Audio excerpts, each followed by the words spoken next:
Herbert Spencer, um filósofo inglês do século XIX, disse, abre parênteses, a liberdade de um começa quando a liberdade do outro termina, fecha parênteses.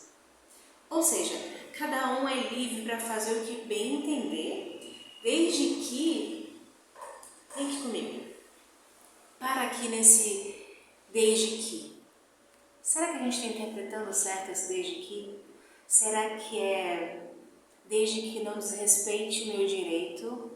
Ou será que não somos nós que estamos tentando enfiar a goela abaixo o que cada um deveria agir, fazer e pensar? Hoje nós vamos conversar sobre um livro que vai bater um pouquinho nessa tecla. Vamos falar sobre Rumo ao Sul, do Silas House. Vem comigo!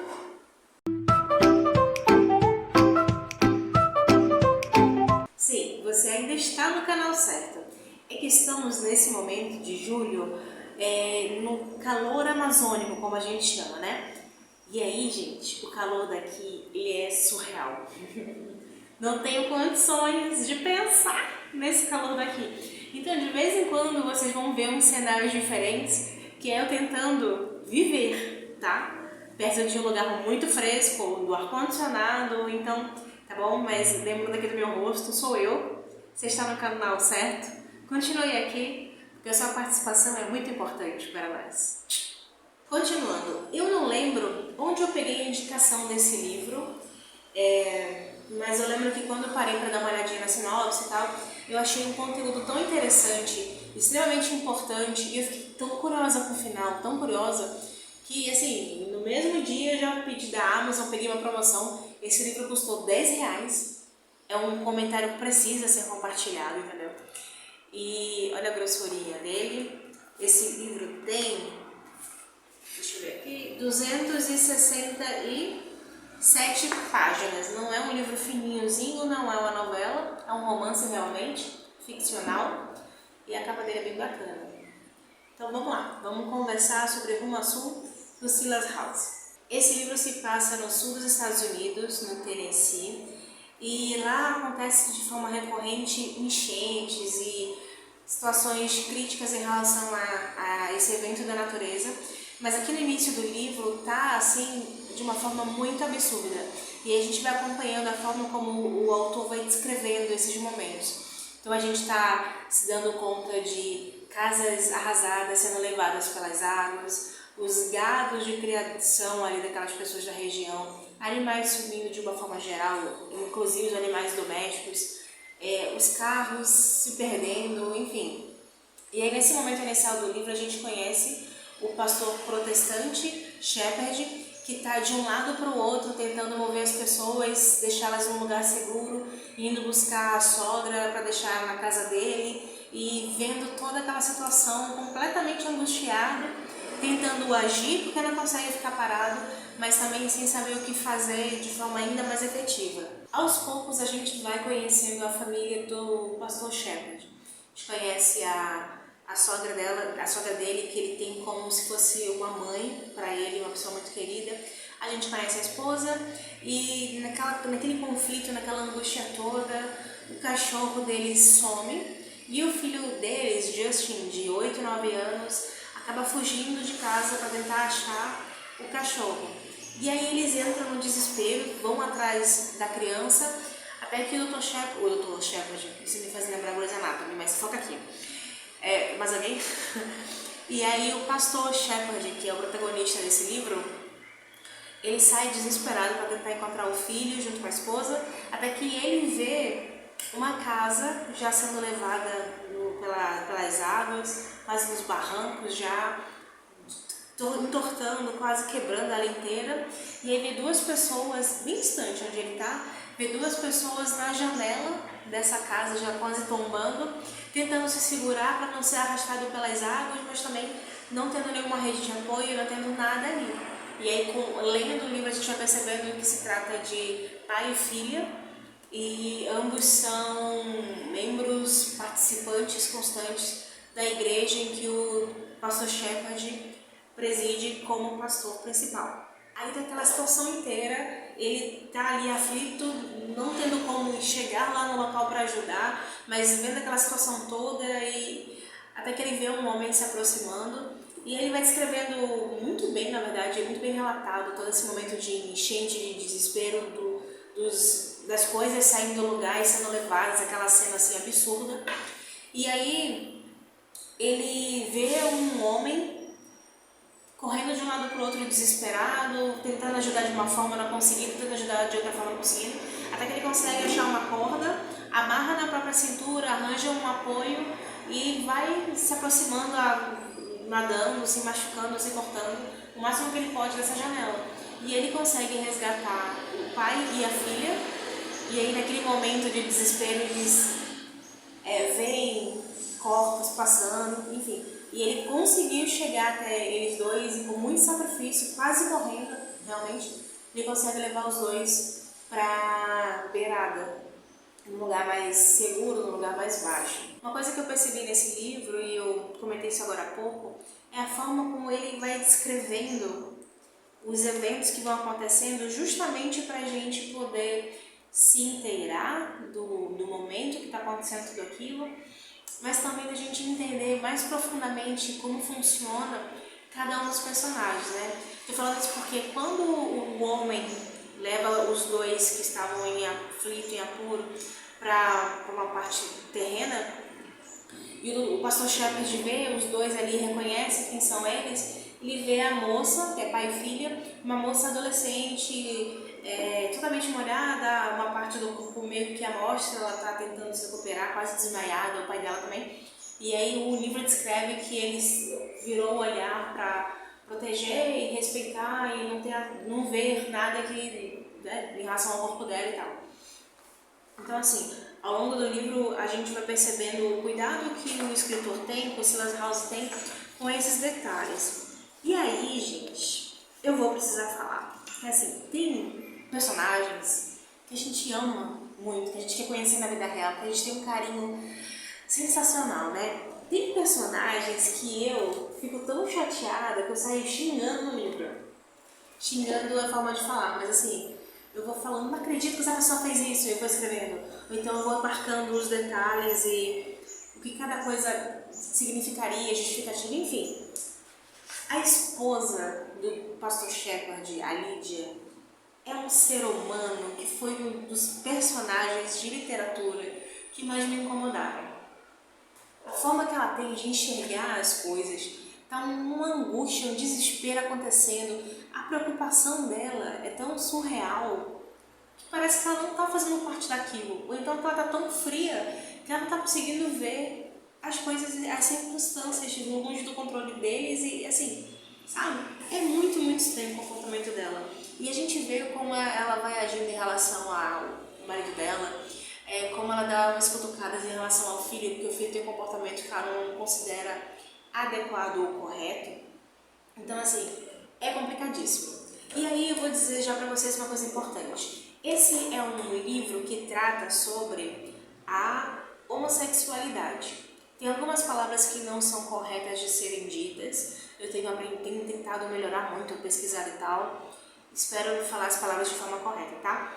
Esse é um livro que trata da homossexualidade, mas não é um livro que fala os protagonistas não são exatamente um casal, por exemplo, homossexual, e aí a gente vai conhecendo como eles se conheceram, se apaixonaram, se desenvolvem. Não, é uma forma diferente. Esse é um livro que tem um casal homossexual principal e um deles é justamente o homem que amarrou a corda, quase perdeu a vida para conseguir salvar duas vidas.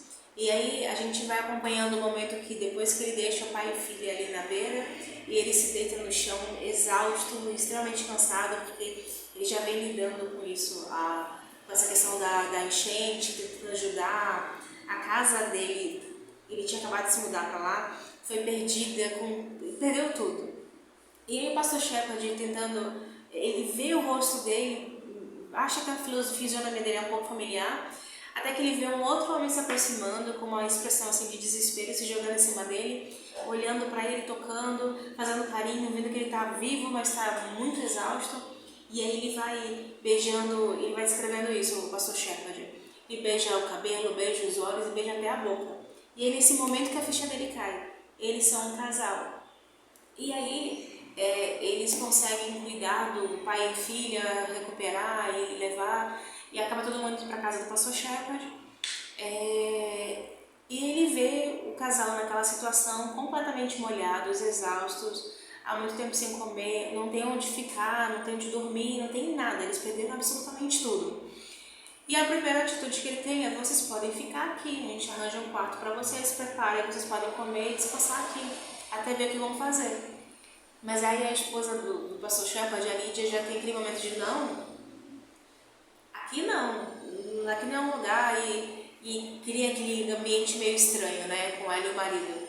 Mas eles não têm para onde ir, eles têm o que fazer. E aí um deles, do casal, que pelo que dá para perceber, ao que você vai lendo, já está massificado com esse tipo de comportamento, né? Numa situação como aquela, ele já sabe o que isso significa, ele já diz: não precisa, a gente vai arranjar um lugar, morrer a gente não vai, a gente vai dar um jeito. Isso mexe com o pastor Shepard de uma forma absurda. E aí, depois que eles vão embora, eles acabam indo embora, o pastor Shepard confronta a esposa dele, dizendo: eles não têm nada, a gente tem que cuidar deles. E ela começa, né, o ponto de vista dela, no sentido: nós temos uma criança em casa, nós temos que proteger nosso filho deles dois, e nós não podíamos permitir que eles ficassem no mesmo quarto, eles só iam aceitar se ficassem no mesmo quarto, essa é a nossa casa, etc. Tem um momento, antes dessa cena, em que o filho deles foge e ele vê a casa sendo levada com o pai e filho e tudo mais, e o homem ajuda e isso ocorre, que ele e a Lídia, o pastor Shepard e a Lídia estão em casa e eles estão angustiadíssimos porque com tudo que está acontecendo. E aí ela diz: se ajoelha aqui comigo e vamos fazer uma oração.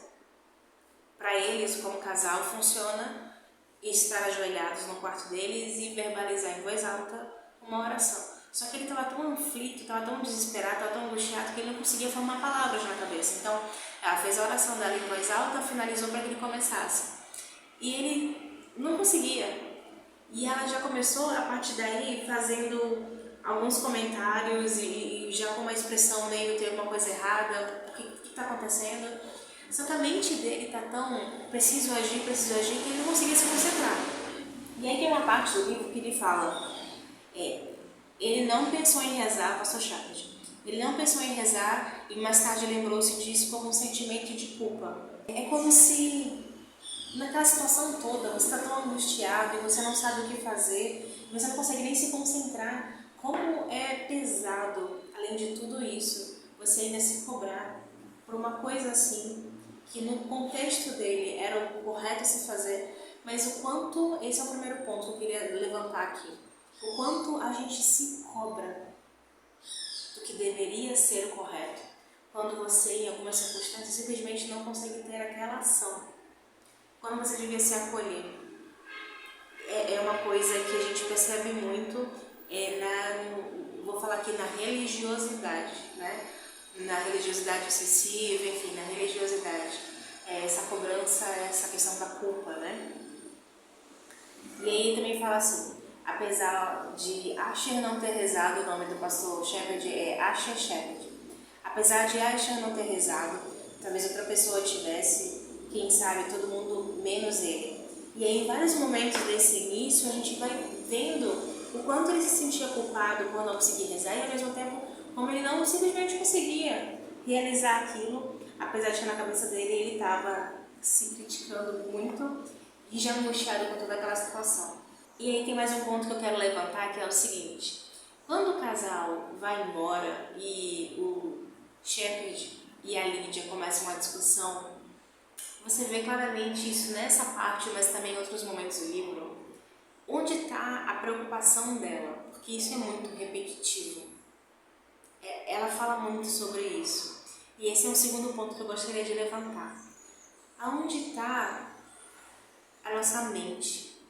O que dentro da nossa mente realmente nos impulsiona para agir de determinada forma? Quando isso às vezes confronta o que nós deveríamos fazer pensando no bem-estar do outro que está correndo risco de morte. Ela fala o seguinte, numa discussão com o Shepard, depois que eles foram embora e ele está super chateado e decepcionado com ela. Ela fala, o que é que a congregação vai dizer? Não é certo. E aí ele responde para ela, não é certo ajudar pessoas com problemas? E ela responde, eu sei quem eles são. Eles são... Você sabe o que eles são, acha? Não podemos deixar que se aproxime de Justin, que é o filho deles. Você deve ter se perguntado aqui o que aconteceu com o cachorro, né? Porque eu falei que tudo isso começou porque o filho deles fugiu para tentar achar o cachorro que tinha se perdido no meio da enchente. E aí no dia seguinte, o Shepard acaba encontrando o cachorro já sem vida. E tem umas marcações que eu fiz porque eu achei isso muito sensível e verdadeiro em relação àquele primeiro ponto que eu levantei sobre autocobrança, né? Ele passa pelo cachorro sem vida, o pai, o Shepard, e se ajoelha e coloca a mão sobre o solo encharcado, onde mais ou menos o cachorro estava, e ele fala, você foi o melhor amigo que já existiu. Obrigado, obrigado, obrigado. E aí o narrador, que não é o protagonista, tá? Aqui o narrador fala, aquilo era uma espécie de oração. Ele pensou, havia muitos tipos de oração e muitos tipos de crença. E talvez um dia ele conseguisse entender todas elas, mas por enquanto não. É o quanto a gente se cobra sem perceber o que está dentro do nosso coração, de que maneira nosso coração está reagindo àquilo tudo, e ele está sendo tão sincero, mostrando, eu não consigo fazer desse jeito que você quer, mas não existe só esse jeito correto. Olha para você, tem outras formas. É mais ou menos o que eu entendo que ele está dizendo aqui. E aí a gente vai conhecendo um pouco mais sobre a vida da Lídia. O narrador diz que ela era filha de pastor, foi nascida, criada a vida inteira dentro de uma igreja e se tornou esposa de um pastor. Então a visão dela, segundo o narrador desse livro, é fechada naquilo que ela convive dia a dia. Mais na frente a gente vai vendo o protagonista, o pastor Shepard, falando que ele tinha vontade de conhecer outros lugares, de sair do Tennessee, de ver o mar, de ver outros tipos de ares, de outros tipos de lugares, na conversa que ele teve com o filho. E o filho dele fala, mas por que você não fez isso? Por que você não foi? E ele fala, porque a sua mãe não gosta de sair do Tennessee. Ela só saía para fazer visita de oração, quando havia algum evento sobre oração, e aí ela saía para ir para aquele lugar e voltar para casa. E respeitando a vontade de cada uma das pessoas, eu fico pensando no quanto que a gente se posiciona dentro da nossa caixa de vida e acredita que o mundo inteiro é de acordo com aquela visão que a gente tem somente sobre aquilo que a gente vivencia dia após dia. Porque a gente está preso naquele dia a dia, aquela é a verdade que a gente tem acesso. Aquilo é o que a gente entende sobre o que é a verdade. Mas e se você saísse dali e olhasse, não estou falando de agir, se você saísse dali e olhasse de outro ângulo para aquela mesma situação, e se você conversasse, se você conhecesse realmente, se você ouvisse outras pessoas que tiveram outras experiências de vida diferentes das suas, isso não ampliaria a nossa capacidade de enxergar o mundo? É mais um ponto a se pensar. Tem vários momentos do livro que a gente vai percebendo o aumento de diferenças em relação a esse casal, o Shepard e a Lídia. O quanto esse aumento é tão bem especificado e tão importante nessa visão que cada um tem dessa diferença e quanto isso os afastou. Tem vários momentos aqui no livro que a gente vê ele elogiando muito a Zelda. A Zelda é a mãe da Lídia, então a sogra do Shepard, e como ele fala dela com tanto amor, com tanto carinho, e ele fala que na casa dela ele se sente como se estivesse em casa, apesar de que às vezes na própria casa ele não se sente assim. Isso é familiar para você? Às vezes isso acontece, né? De alguma forma, as coisas não são tão calmas, respeitosas ou calorosas, ou qualquer adjetivo que você queira incluir aqui, que faz com que você se sinta um pouco na defensiva, um pouco mais fechado, um pouco mais na sua. Talvez você não se sinta realmente quem você é. E com a Zelda, com a sogra dele, ele era simplesmente ele. E era uma coisa que ele se sentia muito bem. O que deixou ele muito triste, porque depois daquela situação com a Lid em relação ao casal, que não permitiu que eles ficassem lá, esse foi o ponto de partida para o Shepard começar a reavaliar a própria vida, tendo a Zelda como um porto seguro. E a Zelda correspondia, apesar de ser filha, de ser a mãe da Lídia, ela mesma dizia, ela cumpriu o tempo que ela tinha que cumprir como esposa de um pastor e cuidou da filha dela como pôde, mas o pastor faleceu, ela é uma viúva e ela entende alguns conflitos que o Shepard tem com a Lídia, porque ela mesma tinha esses conflitos com a filha e também com o marido dela que havia falecido. E aí a gente vai vendo gerações de relacionamentos com pessoas com mentalidades diferentes em relação a coisas que são muito importantes, mas que se permitem anular por aquilo que elas acreditam naquele momento de vida que elas estão vivendo. E aí aqui não cabe a gente, do meu ponto de vista, do que eu estou fazendo essa leitura, a minha ideia aqui não é criticar o que é o certo e errado dessa situação que eu estou falando, é parar e olhar para aquela experiência que aquela pessoa teve na vida dela e perceber um pouco mais além, que também é uma forma de sair da caixinha. E aí, aquele choque sobre cuidar de duas pessoas foi tão diferente sobre o Shepard e sobre a Lídia, mexeu com ele de uma forma tão brusca que ele não conseguia mais permanecer ali. Ao longo do tempo, ele foi descobrindo algumas coisas em relação a Lídia, por exemplo. A Lídia estava levando o filho deles dois para um acompanhamento psicológico ou psiquiátrico, acho que ainda era psicológico, sem ele saber, porque o filho deles, segundo a descrição da mãe, tinha um comportamento sensível demais. Veja, em nenhum momento ela fala afeminado, ela diz sensibilidade em excesso. E que isso não era normal, né?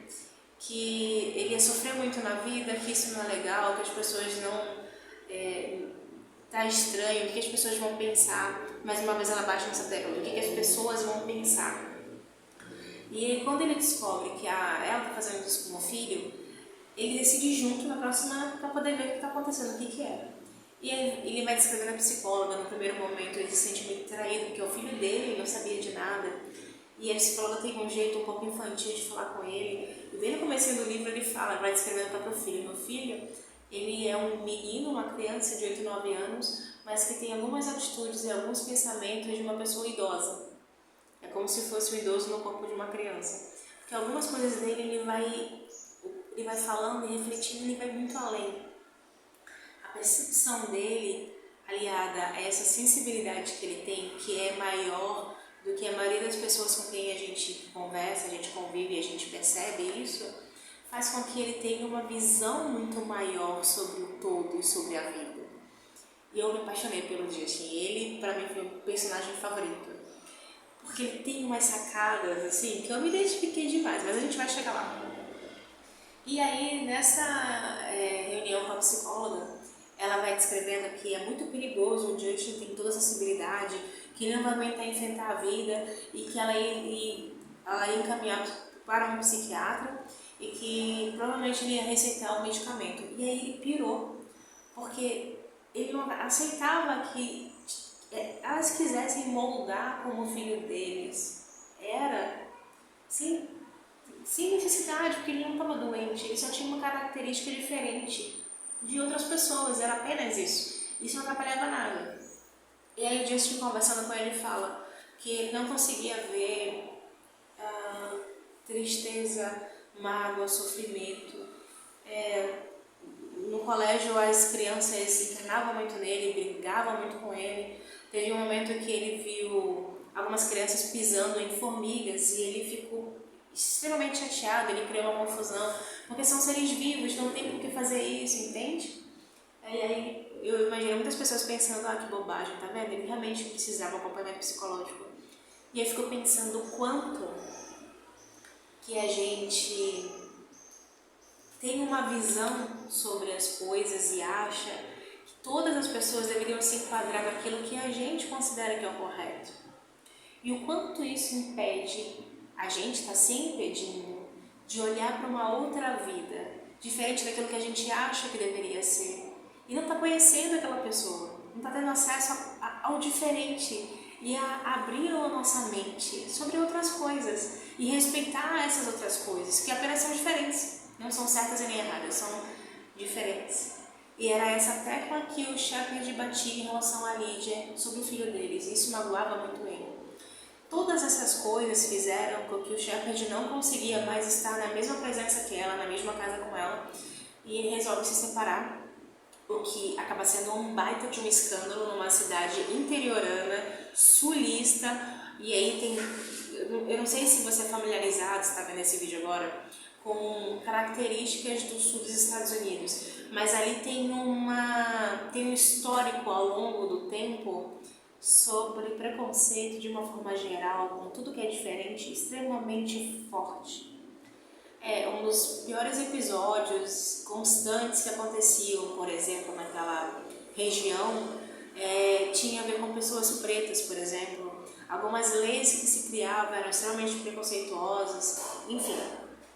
E o Shepard destoava dessa visão geral que a comunidade ali tinha, principalmente uma comunidade religiosa do qual ele era o pastor principal.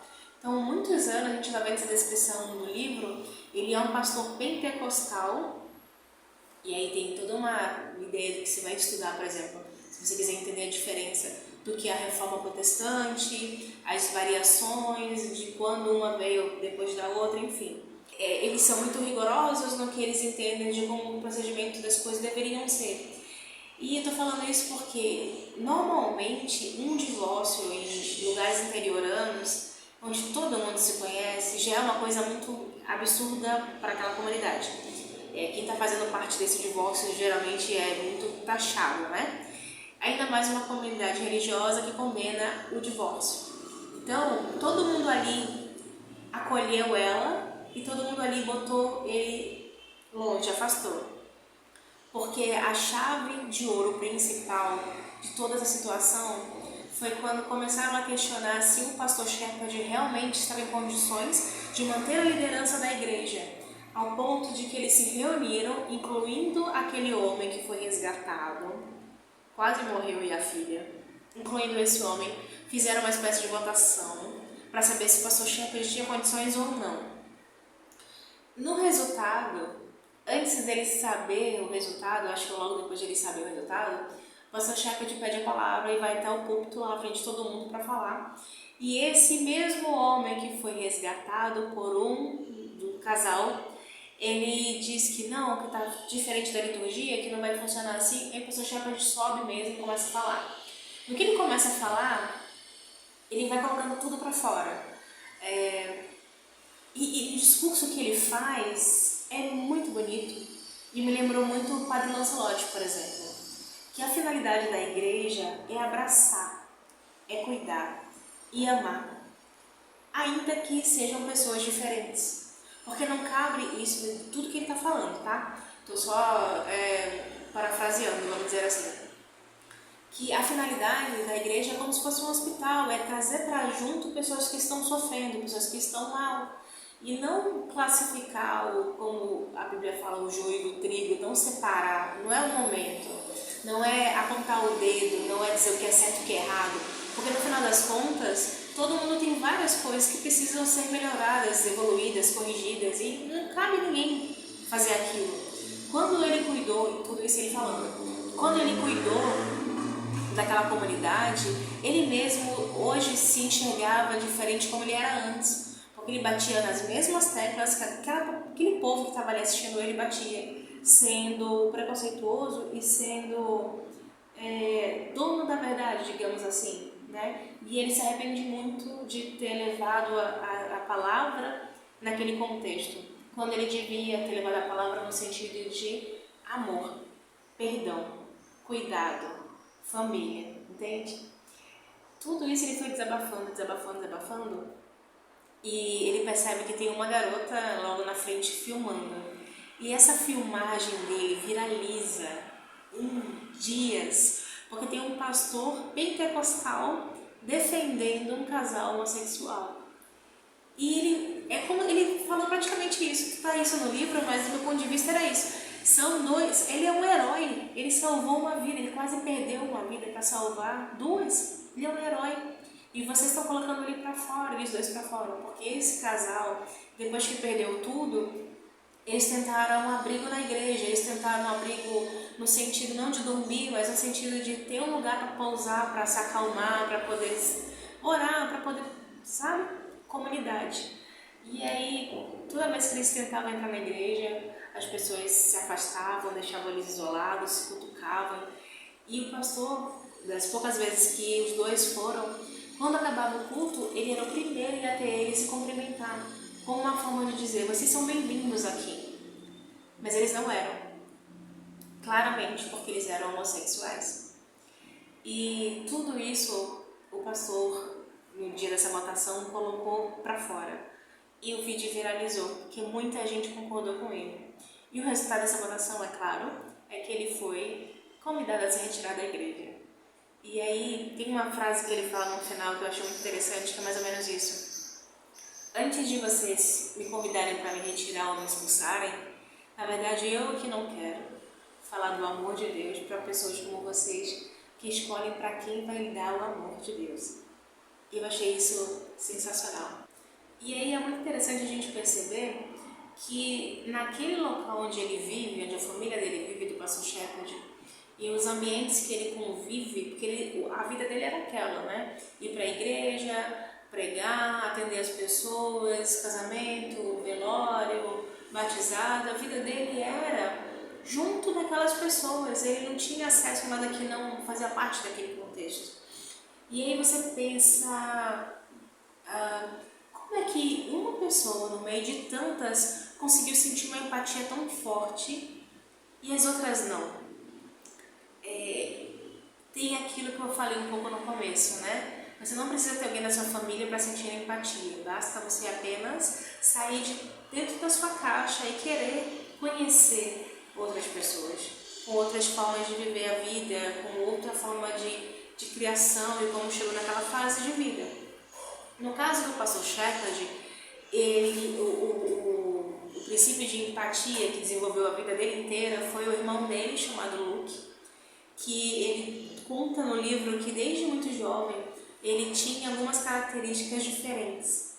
E tem uma coisa muito bacana que ele fala aqui, na página 35 dessa minha edição, que é que o irmão dele só dançava daquele jeito, ele vai descrevendo que é um jeito mais solto, mais alegre, mais estou vivo, vamos comemorar.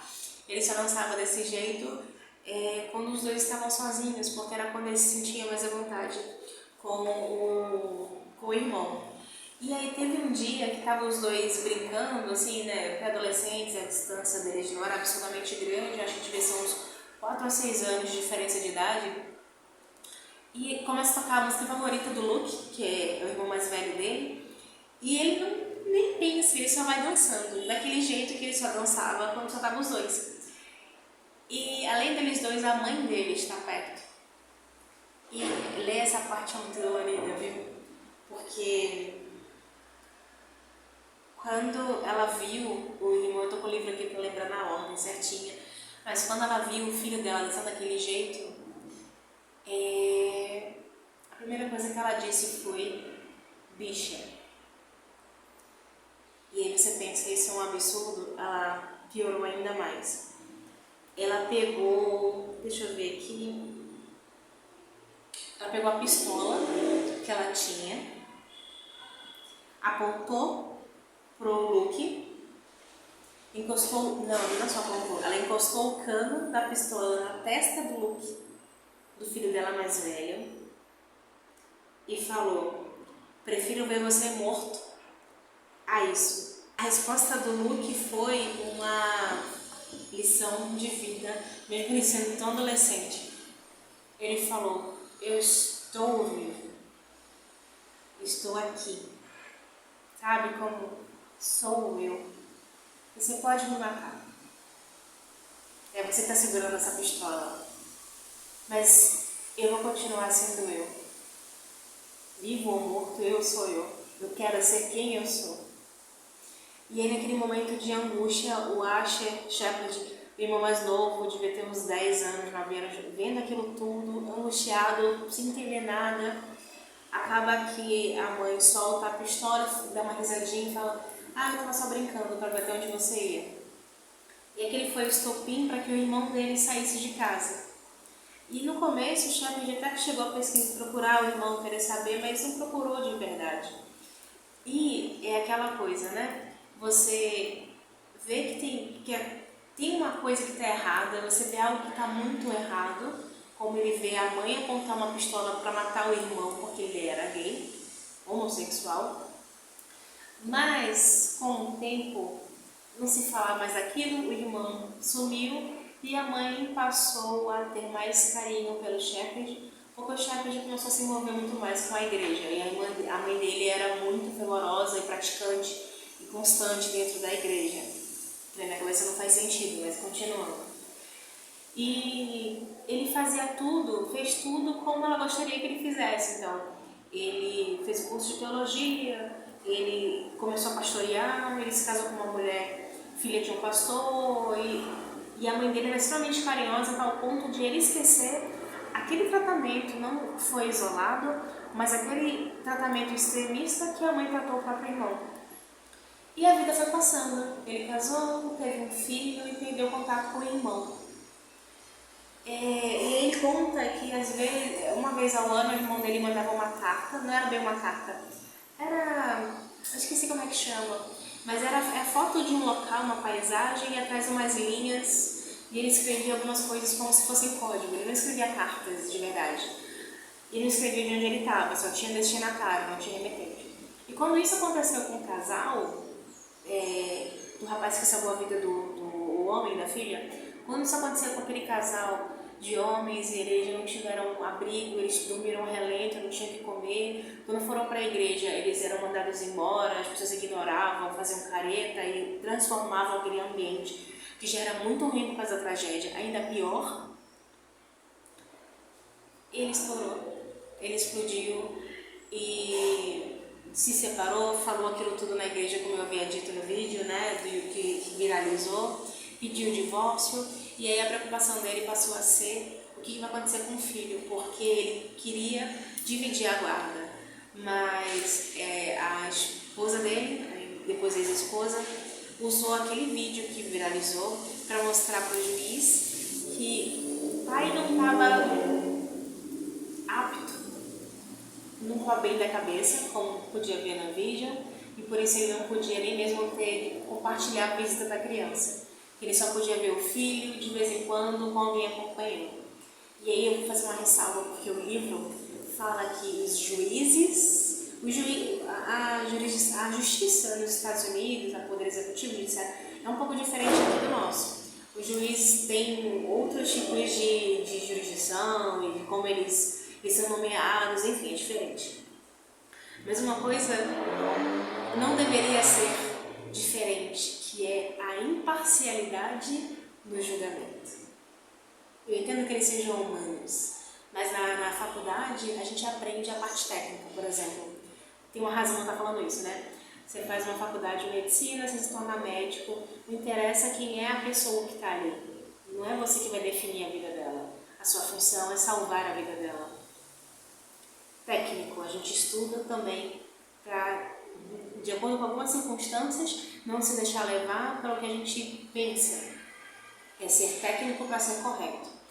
E aí, os juízes faziam campanha dizendo que eram totalmente contra a união civil homoafetiva, que naquela época estavam começando a liberar, tinham acabado de autorizar nos Estados Unidos, naquela época no Tennessee, no sul, no Tennessee.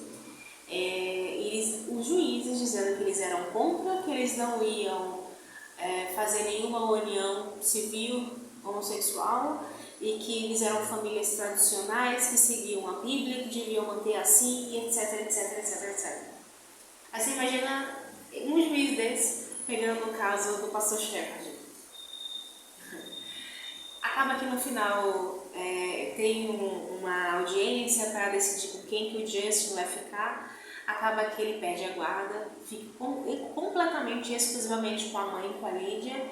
E ele só pode ver o filho, eu acho que 3 ou 4 vezes no mês, acompanhado de uma outra pessoa, uma psicóloga, uma assistente social, enfim. E aí ele se desesperou de vez, porque você percebe no livro o cuidado que ele tem com o filho, a presença, o amor, como ele ama, como o filho é, a admiração que ele tem pelo filho é muito bonita. E ele não conseguia se imaginar querer ver o filho e não poder, ter que esperar tal dia, e ele pia no cabeção e sequestra o próprio filho. Ele acaba machucando a Zelda no meio do caminho, o que faz com que até o final do livro ele se sinta extremamente culpado, porque ele ama a Zelda como se fosse a mãe dele, e sequestra o filho e vai em busca do Luke. Ele vai tentar achar o irmão dele com quem ele não tem contato há 10 anos. E ele vai parar numa cidade litorânea e ele vai descrevendo como era diferente, né? O Tennessee, a paisagem, a parte das árvores, o clima e tudo mais. E quando ele chega nesse outro local que ele acha que o irmão dele tá lá, o mar é lindo, gente, é lindo, é lindo. Quando eles finalmente chegam, tem várias situações, eles encontram uma outra pessoa no caminho, param no posto de gasolina, compram comida e tal. Quando eles... Tem um momento que eles param no posto e eles atendem por uma pessoa, o rapaz chega até eles e fala: o senhor é o homem do vídeo, não é? É o pastor que defendeu? Eu quero lhe agradecer. Aquele vídeo salvou a minha vida. Nesse nível. E ele não conseguia imaginar como ele estava viralizando tanto, quantos milhões de acessos e tudo mais. Tem uma parte do livro, quando eles finalmente chegam na praia, que eu parei para poder perceber. O Justin senta na areia, olha para o todo e o pai começa a falar que ele não entendia porque as pessoas achavam que Deus era daquele jeitinho fechado, dentro da igreja. Era assim. Não é só no sentido de estar dentro da igreja, como se Deus só estivesse na igreja, não é isso. Mas eles falavam de Deus como se fosse algo que você pudesse descrever. Quando para ele Deus era um mar, com variedades de cores maravilhosas, com todo um universo de vida embaixo, de uma forma que até os seres humanos até hoje não conseguiram desvendar tudo. Para ele, Deus era a areia, onde os animais deixavam os ovos em segurança, onde você podia criar sonhos e castelos de areia. Para ele, Deus era a nuvem passando no céu, era o céu infinito e azul, era o sol. Para ele, Deus estava em todas as coisas, em todas as pessoas. Na criança que está brincando no castelo de areia, Deus era a criança e Deus era o castelo de areia. Para ele, Deus era o todo, era o tudo. E ele faz exatamente isso. Deus é o todo, Deus é o tudo. E aí você vai vendo como Justin é um velho no corpo de uma criança. Mas é isso, eu me identifiquei com essa forma de enxergar a sensibilidade dele e que faz ter a empatia, né? E aí ele acaba encontrando um lugar onde trabalhar, acaba encontrando outras pessoas e acaba encontrando a si mesmo. O Shepard acaba encontrando a si mesmo. Daqui em diante eu não vou te contar o que aconteceu, porque esse é o momento do livro que você vai engolindo. Mas o final ele não é tão inesperado assim. O final em si não é tão inesperado. Você começa a entender como funciona o caráter do pastor Shepard, você vai entender onde o final vai dar. Mas ainda assim, a forma como ele foi construída, a forma como foi construído esse final foi muito bem feita. Porque você consegue entender como é que vai ser a vida a partir daquilo. E o livro para mim é muito disso, né? Você sair do seu lugar, da sua caixa, ir para outro lugar, olhar pelos olhos de outra pessoa, através da boca, como realmente ouvir o que aquela pessoa tem para dizer sobre o que ela viveu, acredita, pensa, faz, enfim. sem a gente dizer que aquilo que ela está fazendo está certo ou errado, porque não nos cabe, a não ser que ela peça a nossa opinião ou a nossa ajuda. Mas é isso, abrir a nossa caixinha e enxergar o mundo de outra forma. Com tantos seres humanos que dentro de si são universos, do meu ponto de vista, isso é um privilégio. Esse vídeo não deve ter ficado pequeno, mas eu não falei metade, de verdade. Eu acho que eu falei pra metade do que tem aqui. Tem muito mais do que isso. Esse livro foi muito bacana de ter lido. Amei. Eu não sei onde eu peguei essa indicação, mas muito obrigado, canal. Continue aqui. E essa é a minha indicação, meu cenário diferente. Vão ter outros cenários, tá bom? Me desculpa aqui o barulho. Você que me assistiu até o final, muito obrigada. Um beijo grande. Depois disso tem o meu @ no Instagram. Me segue lá, tá bom? Beijo. Até mais. Até o próximo vídeo do canal.